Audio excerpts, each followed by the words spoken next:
14장. 그때 분봉왕 헤롯이 예수의 소문을 듣고 그 신하들에게 이르되 이는 세례 요한이라 그가 죽은 자 가운데서 살아났으니 그러므로 이런 능력이 그 속에서 역사하는도다 하더라. 전에 헤롯이 그 동생 빌립의 아내 헤로디아의 일로 요한을 잡아 결박하여 옥에 가두었으니 이는 요한이 헤롯에게 말하되 당신이 그 여자를 차지한 것이 옳지 않다 하였습니다. 헤롯이 요한을 죽이려 하되 무리가 그를 선지자로 여김으로 그들을 두려워하더니 마침 헤롯의 생일이 되어 헤로디아의 딸이 연석 가운데서 춤을 추어 헤롯을 기쁘게 하니 헤롯이 맹세로 그에게 무엇이든지 달라는 대로 주겠다고 약속하거늘 그가 제 어머니의 시킴을 듣고 이르되 세례 요한의 머리를 소반에 얹어 여기서 내게 주소서 하니 왕이 근심하나 자기가 맹세한 것과 그 함께 앉은 사람들 때문에 주라 명하고 사람을 보내어 옥에서 요한의 목을 베어 그 머리를 소반에 얹어서 그 소녀에게 주니 그가 자기 어머니에게로 가져가니라. 요한의 제자들이 와서 시체를 가져다가 장사하고 가서 예수께 아뢰니라. 예수께서 들으시고 배를 타고 떠나사 따로 빈들에 가시니 무리가 듣고 여러 고을로부터 걸어서 따라간지라. 예수께서 나오사 큰 무리를 보시고 불쌍히 여기사 그 중에 있는 병자를 고쳐주시니라. 저녁이 되매 제자들이 나와 이르되 이곳은 빈들이요 때도 이미 저물었으니 무리를 보내어 마을에 들어가 먹을 것을 사 먹게 하소서. 예수께서 이르시되 갈 것 없다 너희가 먹을 것을 주라. 제자들이 이르되 여기 우리에게 있는 것은 떡 5개와 물고기 2마리뿐이니이다. 이르시되 그것을 내게 가져오라 하시고 무리를 명하여 잔디 위에 앉히시고 떡 5개와 물고기 2마리를 가지사 하늘을 우러러 축사하시고 떡을 떼어 제자들에게 주시매 제자들이 무리에게 주니 다 배불리 먹고 남은 조각을 12바구니에 차게 거두었으며 먹은 사람은 여자와 어린이 외에 5,000명이나 되었더라. 예수께서 즉시 제자들을 재촉하사 자기가 무리를 보내는 동안에 배를 타고 앞서 건너편으로 가게 하시고 무리를 보내신 후에 기도하러 따로 산에 올라가시니라. 저물매 거기 혼자 계시더니 배가 이미 육지에서 술이나 떠나서 바람이 거스름으로 물결로 말미암아 고난을 당하더라. 밤 사경에 예수께서 바다 위로 걸어서 제자들에게 오시니 제자들이 그가 바다 위로 걸어오심을 보고 놀라 유령이라 하며 무서워하여 소리 지르거늘 예수께서 즉시 이르시되 안심하라 나니 두려워하지 말라.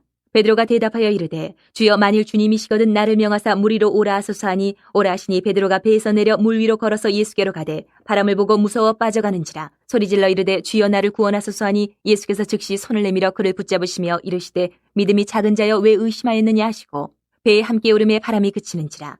배에 있는 사람들이 예수께 절하며 이르되 진실로 하나님의 아들이로소이다 하더라. 그들이 건너가 게네사렛 땅에 이르니 그곳 사람들이 예수이신 줄을 알고 그 근방에 두루 통제하여 모든 병든 자를 예수께 데리고 와서 다만 예수의 옷자락이라도 손을 대게 하시기를 간구하니 손을 대는 자는 다 나음을 얻으니라. 15장. 그때 바리새인과 서기관들이 예루살렘으로부터 예수께 나와 이르되 당신의 제자들이 어찌하여 장로들의 전통을 범하나이까 떡 먹을 때 손을 씻지 아니하나이다. 대답하여 이르시되 너희는 어찌하여 너희의 전통으로 하나님의 계명을 범하느냐. 하나님이 이르셨을 때 내 부모를 공경하라 하시고 또 아버지나 어머니를 비방하는 자는 반드시 죽임을 당하리라 하셨거늘 너희는 이르되 누구든지 아버지에게나 어머니에게 말하기를 내가 드려 유익하게 할 것이 하나님께 드림이 되었다고 하기만 하면 그 부모를 공경할 것이 없다 하여 너희의 전통으로 하나님의 말씀을 폐하는도다. 외식하는 자들아 이사야가 너희에 관하여 잘 예언하였도다. 일러스되 이 백성이 입술로는 나를 공경하되 마음은 내게서 멀도다.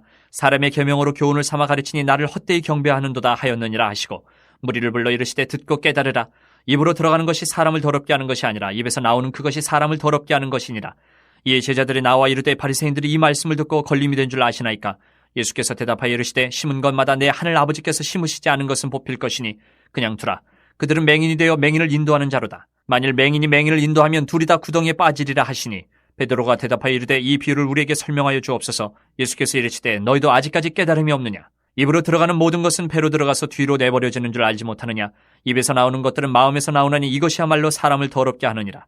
마음에서 나오는 것은 악한 생각과 살인과 간음과 음란과 도둑질과 거짓 증언과 비방이니 이런 것들이 사람을 더럽게 하는 것이요 씻지 않은 손으로 먹는 것은 사람을 더럽게 하지 못하느니라. 예수께서 거기서 나가사 두로와 시돈 지방으로 들어가시니 가나안 여자 하나가 그 지경에서 나와서 소리질러 이르되 주 다윗의 자손이여 나를 불쌍히 여기소서. 내 딸이 흉악하게 귀신 들렸나이다 하되 예수는 한 말씀도 대답하지 아니하시니 제자들이 와서 청하여 말하되 그 여자가 우리 뒤에서 소리를 지르니 그를 보내소서.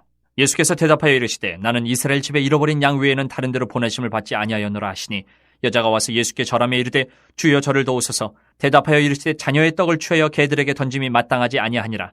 여자가 이르되 주여 올소이다마는 개들도 제 주인의 상에서 떨어지는 부스러기를 먹나이다 하니 이 예수께서 대답하여 이르시되 여자여 내 믿음이 크도다. 내 소원대로 되리라 하시니 그때로부터 그의 딸이 나으니라. 예수께서 거기서 떠나서 갈릴리 호숫가에 이르러 산에 올라가 거기 앉으시니 큰 무리가 다리 저는 사람과 장애인과 맹인과 말 못하는 사람과 기타 여럿을 데리고 와서 예수의 발 앞에 앉힘에 고쳐주시니 말 못하는 사람이 말하고 장애인이 온전하게 되고 다리 저는 사람이 걸으며 맹인이 보는 것을 무리가 보고 놀랍게 여겨 이스라엘의 하나님께 영광을 돌리니라. 예수께서 제자들을 불러 이르시되 내가 무리를 불쌍히 여기노라. 그들이 나와 함께 있은지 이미 사흘임에 먹을 것이 없도다. 길에서 기진할까 하여 굶겨 보내지 못하겠노라. 제자들이 이르되 광야에 있어 우리가 어디서 이런 무리가 배부를 만큼 떡을 얻으리이까? 예수께서 이르시되 너희에게 떡이 몇 개나 있느냐? 이르되 7개와 작은 생선 2어머니가 있나이다 하거늘 예수께서 무리에게 명하사 땅에 앉게 하시고 떡 7개와 그 생선을 가지사 축사하시고 떼어 제자들에게 주시니 제자들이 무리에게 주매 다 배불리 먹고 남은 조각을 7광주리에 차게 거두었으며 먹은 자는 여자와 어린이 외에 4,000명이었더라. 예수께서 무리를 흩어보내시고 배에 오르사 마가단 지경으로 가시니라. 16장. 바리새인과 사두개인들이 와서 예수를 시험하여 하늘로부터 오는 표적 보이기를 청하니 예수께서 대답하여 이르시되 너희가 저녁에 하늘이 붉으면 날이 좋겠다 하고 아침에 하늘이 붉고 흐리면 오늘은 날이 굳겠다 하나니 너희는 날씨를 분별할 줄을 알면서 시대의 표적은 분별할 수 없느냐? 악하고 음란한 세대가 표적을 구하나 요나의 표적밖에는 보여줄 표적이 없느니라 하시고 그들을 떠나가시니라. 제자들이 건너편으로 갈새 떡 가져가기를 잊었더니 예수께서 이르시되 삼가 바리새인과 사두개인들의 누룩을 주의하라 하시니 제자들이 서로 논의하여 이르되 우리가 떡을 가져오지 아니하였도다 하거늘 예수께서 아시고 이르시되 믿음이 작은 자들아 어찌 떡이 없으므로 서로 논의하느냐? 너희가 아직도 깨닫지 못하느냐? 떡 5개로 5,000명을 먹이고 주운 것이 몇 바구니며 떡 7개로 4,000명을 먹이고 주운 것이 몇 광줄이었는지를 기억하지 못하느냐? 어찌 내 말한 것이 떡에 관함이 아닌 줄을 깨닫지 못하느냐? 오직 바리새인과 사두개인들의 누룩을 주의하라 하시니 그제서야 제자들이 떡의 누룩이 아니요 바리새인과 사두개인들의 교훈을 삼가라고 말씀하신 줄을 깨달으니라. 예수께서 빌립보 가이사랴 지방에 이르러 제자들에게 물어 이르시되 사람들이 인자를 누구라 하느냐? 이르되 더러는 세례 요한 더러는 엘리야 어떤 이는 예레미야나 선지자 중에 하나라 하나이다. 이르시되 너희는 나를 누구라 하느냐? 시몬 베드로가 대답하여 이르되 주는 그리스도시요 살아계신 하나님의 아들이시니이다. 예수께서 대답하여 이르시되 바요나 시몬아 내가 복이 있도다. 이를 내게 알게 한 이는 혈육이 아니요 하늘에 계신 내 아버지시니라. 또 내가 내게 이르노니 너는 베드로라. 내가 이 반석 위에 내 교회를 세우리니 음부의 권세가 이기지 못하리라. 내가 천국 열쇠를 내게 주리니 내가 땅에서 무엇이든지 매면 하늘에서도 매일 것이요 내가 땅에서 무엇이든지 풀면 하늘에서도 풀리리라 하시고 이에 제자들에게 경고하사 자기가 그리스도인 것을 아무에게도 이르지 말라 하시니라. 이때로부터 예수 그리스도께서 자기가 예루살렘에 올라가 장로들과 대제사장들과 서기관들에게 많은 고난을 받고 죽임을 당하고 제3일에 살아나야 할 것을 제자들에게 비로소 나타내시니 베드로가 예수를 붙들고 항변하여 이르되 주여 그리 마옵소서 이 일이 결코 주께 미치지 아니하리이다. 예수께서 돌이키시며 베드로에게 이르시되 사탄아 내 뒤로 물러가라. 너는 나를 넘어지게 하는 자로다. 내가 하나님의 일을 생각하지 아니하고 도리어 사람의 일을 생각하는도다 하시고 이에 예수께서 제자들에게 이르시되 누구든지 나를 따라오려거든 자기를 부인하고 자기 십자가를 지고 나를 따를 것이니라. 누구든지 제 목숨을 구원하고자 하면 잃을 것이요 누구든지 나를 위하여 제 목숨을 잃으면 찾으리라. 사람이 만일 온 천하를 얻고도 제 목숨을 잃으면 무엇이 유익하리요? 사람이 무엇을 주고 제 목숨과 바꾸겠느냐? 인자가 아버지의 영광으로 그 천사들과 함께 오리니 그때에 각 사람이 행한 대로 갚으리라. 진실로 너희에게 이르노니 여기 서 있는 사람 중에 죽기 전에 인자가 그 왕권을 가지고 오는 것을 볼 자들도 있느니라.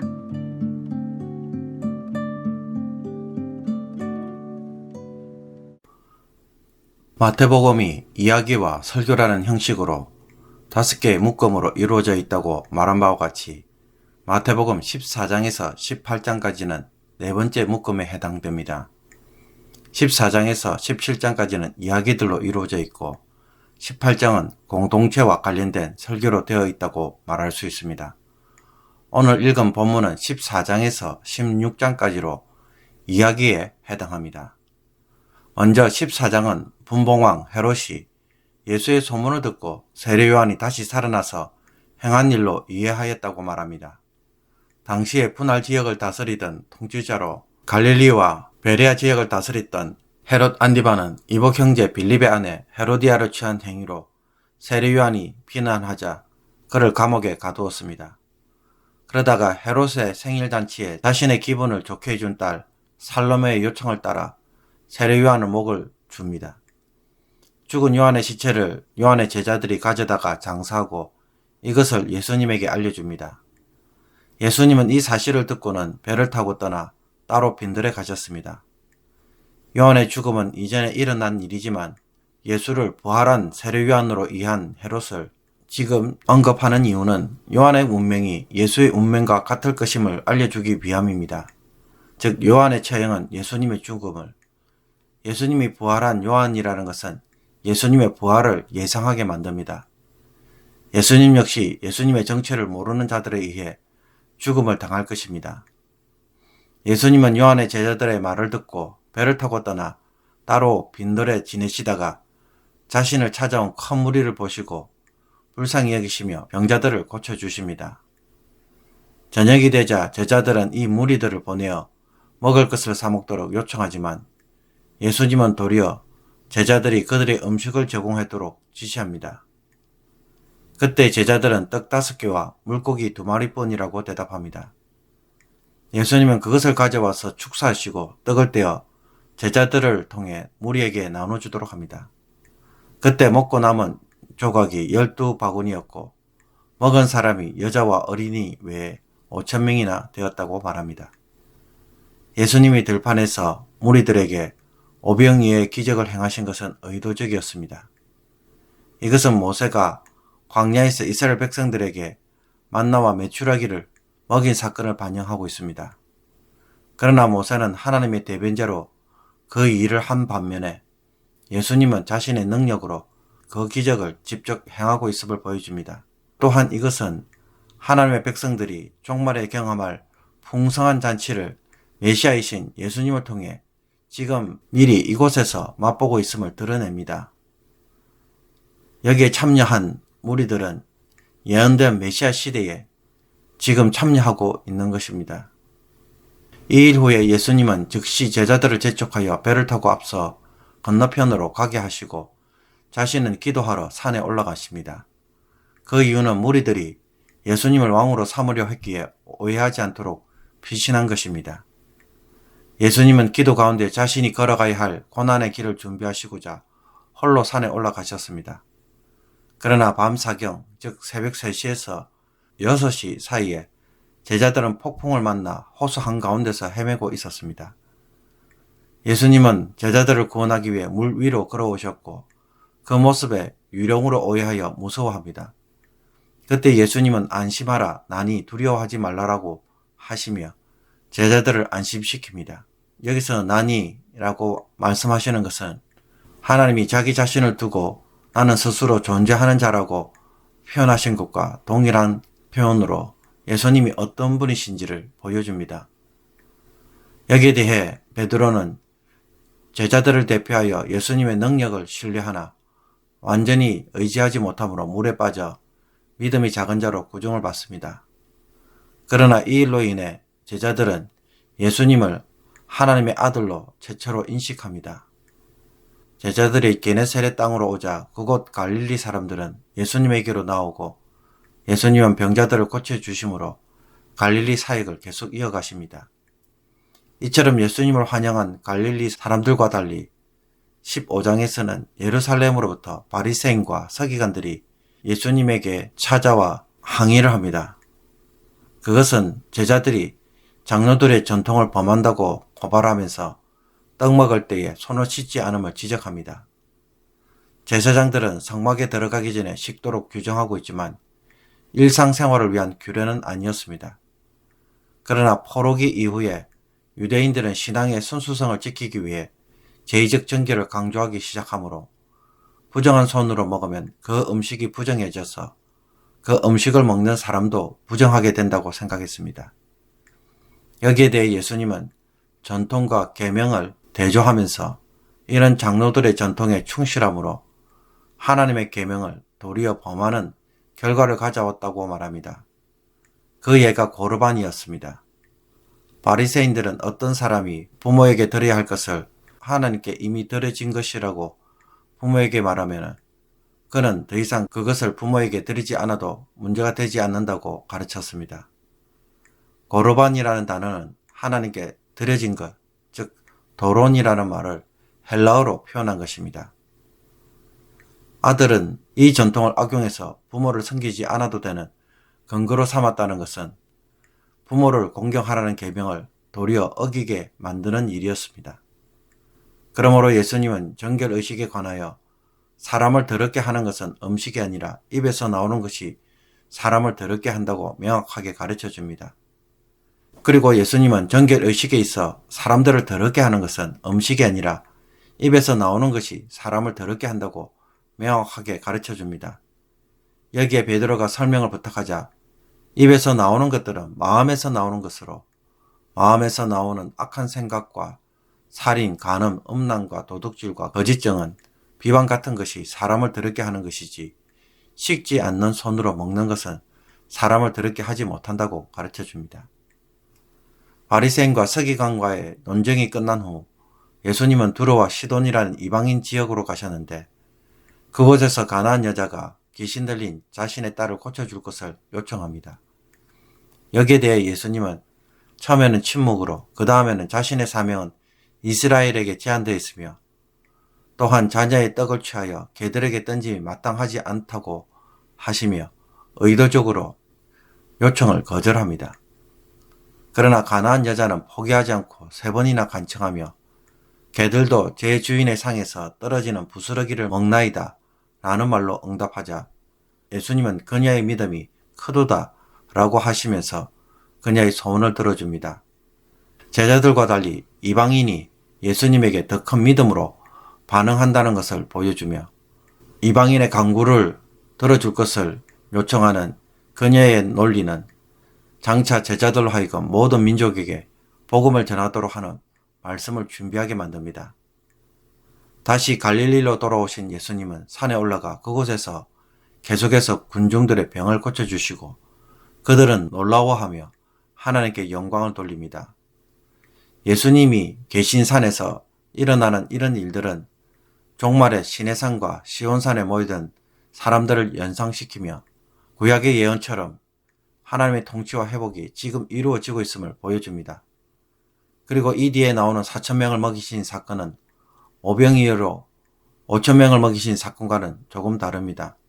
여기서는 7개의 떡과 작은 생선 2마리로 축사하여 나눠주시고 남은 조각이 7광주리가 됩니다. 어떤 이들은 여기에 모인 사람들이 갈릴리 지역에 있는 이방인들로 해석하여 이방 여인에 이어 이방인들을 위한 사역임을 보여주는 것이라고 해석을 하지만 확실하게 단정하기는 어렵습니다. 다만 확실한 것은 4,000명을 먹이신 사건이나 5,000명을 먹이신 사건이 동일한 의미를 가진다는 것입니다. 이 사건은 모세가 광야에서 만나를 나눠준 것과 또 종말에 있을 하나님 나라의 큰 잔치와 성만찬 그리고 예수님의 최후 만찬을 상징한다는 것입니다. 이 사건 후에 예수님은 배를 타고 마가단 지경으로 가십니다. 16장에서 이번에는 바리새인들과 사두개인들이 예수님에게 와서 하늘에서 오는 표적을 보여달라고 요청합니다. 예수님의 기적을 보고 반응한 사람들과 달리 이들은 여전히 의심하고 예수님을 인정할 수 있는 확실한 증거를 보기 원했지만 실상은 예수님을 시험하려고 한 것이라고 마태는 말합니다. 믿으려고 한 것이 아니라 믿지 않을 증거를 찾고자 했던 것입니다. 여기에 대해 예수님은 악하고 엄란한 세대가 표적을 구하며 자신은 보여줄 표적은 요나의 표적밖에 없다고 말씀합니다. 이것은 요나가 3일 동안 큰 물고기 속에 있다가 살아난 것처럼 자신의 부활이 그 증거가 될 것이라고 대답하신 것입니다. 예수님이 그들을 떠나 제자들과 함께 건너편으로 갈 때 떡 가져가기를 잊은 상태에서 바리새인과 사두개인의 누룩을 주의하라고 말합니다. 제자들은 예수님이 떡이 없다는 것에 대하여 구중하는 것으로 여겼지만 그러나 예수님이 말씀하신 것은 바리새인들과 사두개인들의 가르침에 조심하라는 말씀이었습니다. 예수님이 빌립보 가이사랴 지방에 이르렀을 때 예수님은 사람들이 자신을 누구라고 하는지 묻습니다. 여기에 사람들은 예수님을 세례 요한 혹은 엘리야 혹은 예레미야나 선지자 중에 하나라고 이야기를 합니다. 이것은 지금까지 예수님의 사역을 통해 사람들이 예수님을 어떻게 알고 있는지를 보여줍니다. 그러자 예수님은 제자들은 예수님을 누구로 알고 있는지 묻자 베드로가 제자들을 대표하여 주는 그리스도시요 살아계신 하나님의 아들이시니이다 라고 최초로 고백합니다. 지금까지 예수님은 자신의 신분을 밝히지 않고 제자들도 고백하지 않았습니다. 여기에 대해 제자들은 비로소 예수님이 누구인지 정확하게 고백을 하였고 예수님은 그 고백이 정확히 알고 고백하였음을 인정합니다. 그리고 그 고백 뒤에 복과 약속을 선언합니다. 베드로의 신앙 고백에 교회를 세울 것이며 음부의 권세가 이기지 못하도록 천국 열쇠를 주어 메고 풀 수 있는 권한을 주겠다고 말합니다. 여기에서 음부라는 것은 죽은 자들이 거하는 곳으로 헬라어는 하데스이고 히브리어는 스올로 부르는 곳입니다. 그리고 메고 푼다는 것은 교회의 결정과 해석을 통해 사람들을 하늘 즉 천국으로 인도하는 권세를 부여받았음을 뜻합니다. 이 권세를 얻은 교회는 하늘에 속해 있고 하늘은 교회의 결정을 지지한다는 것입니다. 끝으로 예수님은 이때로부터 자신이 예루살렘에 올라가 장로들과 대제사장들과 서기관들에게 많은 고난을 받고 죽임을 당하며 제3일에 살아나야 할 것을 제자들에게 비로소 알립니다. 이런 예수님의 예고는 이후에 총 3번에 걸쳐 나타납니다. 여기에 대해 베드로가 항의하며 그런 일이 일어나서는 안 되는 것으로 강력하게 반대하자 예수님은 베드로를 두고 넘어지게 하는 자, 사람의 일을 생각하는 자로 사탄과 같이 메시아 길을 막는 자로 평가합니다. 그리고는 예수님을 따르는 일에 순종을 요구하시는데 그 순종은 자기를 부인해야 하며 자기 생명을 내놓아야 한다고 말씀합니다. 그러면서 누구든지 나를 위하여 제 목숨을 잃으면 찾으리라 라고 역설적 진리를 언급하시면서 어떤 결정을 내리는가에 따라 인자가 아버지의 영광으로 천사들과 함께 올 때 그 행한 대로 갚을 것이라고 말씀하십니다. 오늘의 묵상 본문은 마태복음 14장 1절에서 12절까지의 말씀입니다. 우리가 읽은 본문은 세례 요한에 대한 이야기이지만 실상은 세례 요한을 통해 장차 예수님이 세례 요한과 같은 처지를 당하게 될 것을 미리 예고하는 이야기입니다. 본문에 등장하는 헤롯은 헤롯 대왕의 아들로서 헤롯 안디바 혹은 헤롯 안티파스라고 불리는 분봉왕입니다. 분봉왕이라는 것은 4분의 1 통치자라는 뜻으로 왕이라기보다는 분할된 지역을 다스리는 통치자라는 뜻입니다. 헤롯 대왕은 예수님이 탄생할 때 유대를 다스린 왕이었고 10명의 아내를 두었습니다. 헤롯 대왕은 말다케라는 아내를 통해 헤롯 안티파스와 헤롯 아켈라오를 낳았습니다. 헤롯 대왕이 죽자 아들들이 서로 자기가 왕이라고 주장하자 로마 황실은 헤롯 대왕의 영토를 세 아들로 하여금 분할하여 통치하게 합니다. 헤롯 아켈라오는 유대와 사마리아, 에돔 지방을 다스리게 하였고 헤롯 빌립은 북동쪽 지역을, 헤롯 안디바는 갈릴리와 베레아 지역을 다스렸습니다. 헤롯 안디바는 그의 아버지 헤롯 대왕을 닮아 강교하고 잔인하며 사치를 즐겼다고 합니다. 누가복음 3장 1절에서 예수님은 그를 여우로 묘사하였는데 예수님이 십자가형을 받기 전에 심판을 했던 왕이 이 헤롯 안디바입니다. 세례 요한은 이 헤롯이 자신의 이복 형제 빌립의 아내 헤로디아를 취한 것을 두고 비난하였고 여기에 분노한 헤롯 안디바는 그를 감옥에 가두었습니다. 헤로디아는 헤롯 대왕의 아들 아리스토 블루스가 낳은 딸이며 헤롯 안디바에게는 조카가 됩니다. 헤롯은 요한을 죽이려고 했지만 백성들이 요한을 선지자로 생각했기에 백성들의 눈을 두려워서 실행하지 못했습니다. 요한이 투옥된 상태에서 헤롯의 생일을 맞아 헤로디아의 딸이 갈릴리의 여러 인사들 앞에 춤을 추어 헤롯을 기쁘게 하였습니다. 이에 흡족한 헤롯은 무엇이든지 달라는 대로 주겠다고 약속하자 헤로디아가 시키는 대로 세례 요한의 머리를 소반에 얹어 자기에게 달라고 요청합니다. 이에 헤롯은 근심하였지만 자기가 맹세한 것과 사람들 앞에서 체면 때문에 요한의 목을 베어 그에게 줍니다. 헤롯의 허세와 헤로디아의 잔인함에 세례 요한은 그 어떤 정식 재판도 없이 처형당하고 맙니다. 요한이 죽고 나서 요한의 제자들이 시체를 매장합니다. 그 후에 요한의 제자들은 예수님을 찾아가서 이 사실을 알립니다. 요한의 제자들이 예수님을 찾아간 것은 요한과 예수님의 운명이 연결되어 있음을 보여줍니다. 만약 아무런 상관이 없는 일이라고 한다면 요한의 제자가 예수님을 찾아올 리가 없으며 그것을 오늘 본문에서도 말할 이유가 없기 때문입니다. 그러므로 선지자 요한의 운명은 장차 예수님의 운명이 어떻게 될지를 미리 알려주는 전조입니다. 예수님도 자신이 누군지 모르는 사람들에 의해 죽음에 이를 것이기 때문입니다. 예수님도 체포되었으며 대제사장들과 장로들도 예수님을 선지자로 여기는 백성들로 인해 두려워했고 빌라도도 다른 사람들의 사형 요구에 어쩔 수 없이 받아들이며 아리마대 요셉이라는 제자에 의해 장례가 치루어집니다. 요한의 삶과 예수님의 삶이 동일하게 진행됩니다. 그리고 헤롯이 예수님이 부활한 세례 요한으로 알고 있는 것처럼 예수님도 부활하실 것을 미리 암시합니다. 이처럼 두 사람이 걸어간 길이 똑같다는 것은 우리에게 두 가지 교훈을 줍니다. 첫째는 예수님이 걸어가시는 길이 우리가 걸어가야 할 길이라는 것입니다. 예수님은 제자들에게도 분명하게 요구하셨습니다. 누구든지 나를 따라오려거든 자기를 부인하고 자기 십자가를 지고 나를 따를 것이니라 라고 말씀하셨습니다. 그러므로 우리가 걸어가야 할 길은 세상에서 어떻게 해서든지 살아남는 삶이 아니라 세상에서 죽는 삶입니다. 많은 사람들이 세상에서 신앙으로 사는 것이 힘든 이유는 죽지 않고 살려고 발버둥을 치기 때문입니다. 그래서 마음이 힘든 것입니다.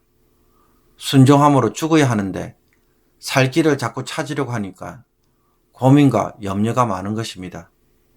세상에 대하여 손해도 보고 희생도 당하는 것을 자신의 죽음으로 간주하면 훨씬 마음도 편안하고 영혼의 자유함을 누립니다.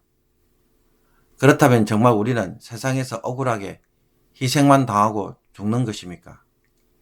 예수님은 역설의 진리를 우리에게 가르쳐 줍니다. 누구든지 제 목숨을 구원하고자 하면 잃을 것이요 누구든지 나를 위하여 제 목숨을 잃으면 찾으리라. 순종을 통해 죽는 삶을 살 때 도리어 살게 된다는 것을 다시 한번 깊이 묵상할 필요가 있습니다. 둘째는 사람이 살아간다는 것은 의를 위한 삶입니다. 성도들로 하여금 종종 타협하게 만들고 도덕적으로 무기력하게 만들며 죄를 짓도록 하는 것은 경제적 이익을 판단의 근거로 삼을 때입니다. 사람들은 대부분 자신의 경제적 문제와 이익 앞에서 도덕적 의로움을 너무나 쉽게 포기합니다.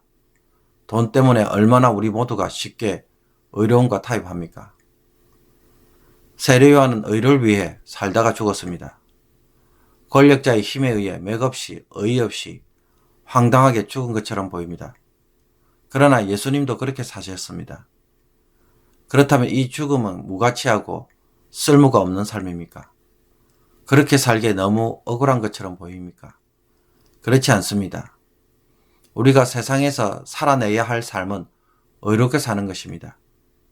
그리고 이것이 바로 서 있으면 세상에서 하나님 뜻대로 사는 것이 명확해지고 머리를 아프게 하는 삶의 많은 문제들이 단순한 대답으로 나타납니다. 그리고 그 삶을 위해 살다가 죽는 것을 선택하면 우리의 영혼은 번민과 고민에서 자유하게 됩니다. 당장은 대단하고 죽음까지 각오하지 않을지라도 그냥 의롭게 살기 위하여 기꺼이 조금 희생하고 덜 가지고 덜 먹고 몸이 조금 더 고생해 보십시오. 그런 의를 위한 삶의 흔적, 십자가의 흔적이 나에게도 있다는 것에 한번 열심을 내어보기를 원합니다. 그때에 하나님은 우리에게 성령이 주시는 은혜와 역사를 허락하실 것이고 또한 그 삶이 주는 명확한 판단과 영혼의 자유함을 우리에게 반드시 주실 것입니다.